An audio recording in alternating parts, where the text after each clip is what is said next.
Baik, Assalamualaikum warahmatullahi wabarakatuh. Perkenalkan kami dari kelompok 12 yang beranggotakan 3 orang, yaitu Dia Afdila, Ibnu Nadori, dan saya Sultan Hamid. Materi dari kelompok kami yang akan membahas yaitu tentang nanoteknologi. Baik, materi pembelajarannya yaitu 1.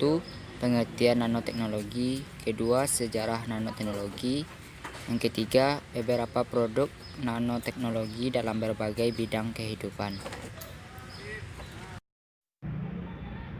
Baik, yang pertama yaitu pengertian nanoteknologi, yaitu saya sendiri akan membahasnya.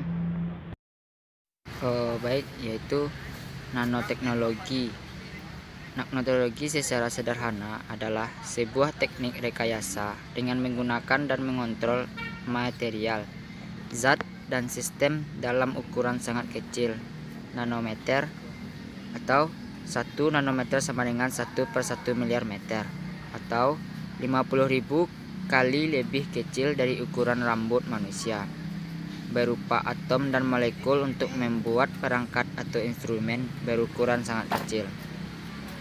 Nah, nanoteknologi itu sendiri merupakan manipulasi materi pada skala atomik dan skala molekuler. Diameter atom bersekitar antara 62 pikometer atom helium sampai 520 pikometer atom kalsium. Nah, teknologi nano adalah pembuatan dan penggunaan materi atau device pada ukuran sangat kecil. Materi atau device ini berada pada ranah 1 hingga 100 nanometer. Saya Dia Afdila akan melanjutkan materi pembahasan berikutnya, yaitu mengenai sejarah nanoteknologi. Konsep nanoteknologi pertama kali diperkenalkan oleh Richard Feynman yang merupakan seorang ahli fisika pada sebuah pidato ilmiah yang diselenggarakan American Physical Society di Caltech pada 29 Desember 1959. Sejarah nanoteknologi menelusuri perkembangan konsep dan pekerjaan eksperimental termasuk dalam kategori luas nanoteknologi. Meskipun nanoteknologi adalah perkembangan yang relatif baru dalam penelitian ilmiah, perkembangan konsep utamanya terjadi dalam periode waktu yang lebih lama. Munculnya nanoteknologi pada 1980-an disebabkan oleh konvergensi kemajuan eksperimental seperti penemuan mikroskop penerongan pemindaian pada 1981 dan penemuan Fullerene pada 1985. Dengan penjelasan dan popularisasi kerangka konseptual untuk tujuan nanoteknologi dimulai dengan terbitan tahun 1986 buku Engineers of Creation. Bidang ini menjadi sasaran tumbuhnya kesadaran publik dan kontroversi di awal 2000-an, dengan perdebatan yang menonjol tentang implikasi potensialnya serta kelayakan aplikasi yang dibayangkan oleh pendukung nanoteknologi molekuler. Dan dengan pemerintah bergerak untuk mempromosikan dan mendanai penelitian ke dalam nanoteknologi.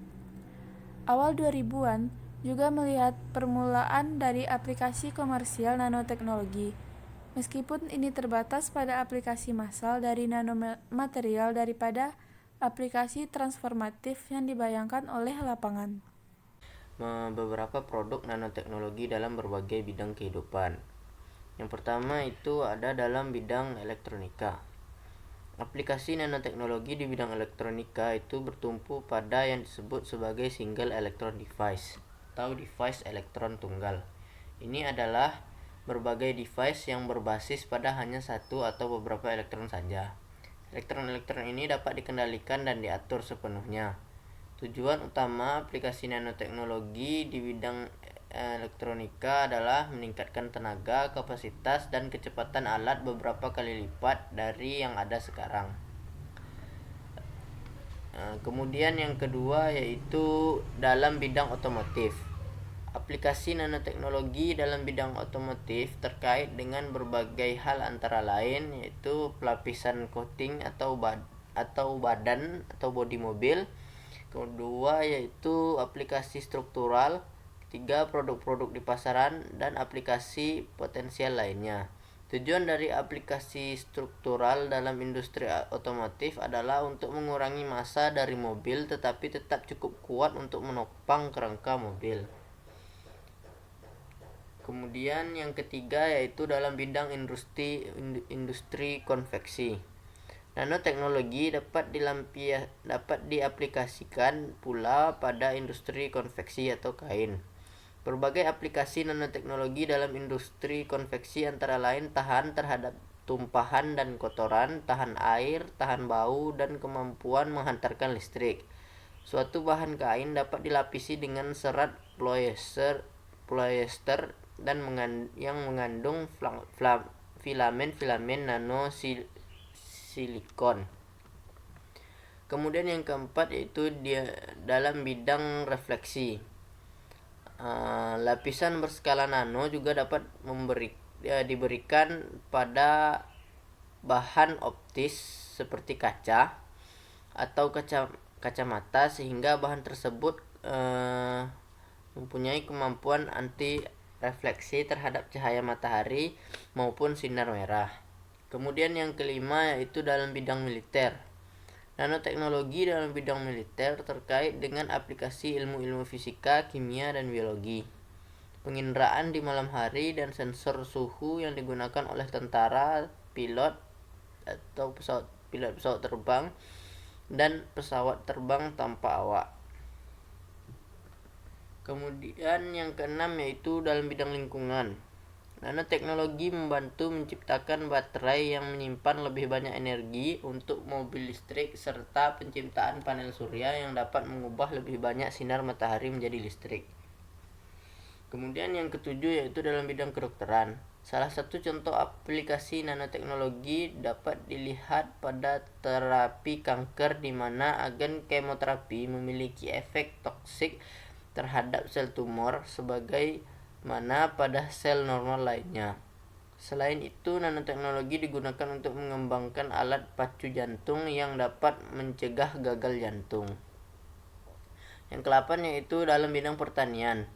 Dalam ilmu pangan, penggunaan teknologi nano berpotensi memperpanjang umur buah dan sayuran. Hal ini dicapai dengan memasukkan nanopartikel ke dalam makanan yang bekerja sebagai agen antibakteri dan hasilnya buah dan sayuran akan bertahan lebih lama. Kemudian dalam bidang kecantikan, nanoteknologi juga mulai banyak ditemukan di berbagai produk skincare dan kosmetik yang diklaim memiliki perlindungan lebih tinggi dibanding produk sejenis. Partikel nano dalam produk ini dapat memaksimalkan penyerapan bahan kosmetik ke dalam kulit. Itulah penjelasan dari kelompok kami tadi. Salah dan kurang kami mohon maaf. Wabillahi taufiq wal hidayah. Wassalamualaikum warahmatullahi wabarakatuh.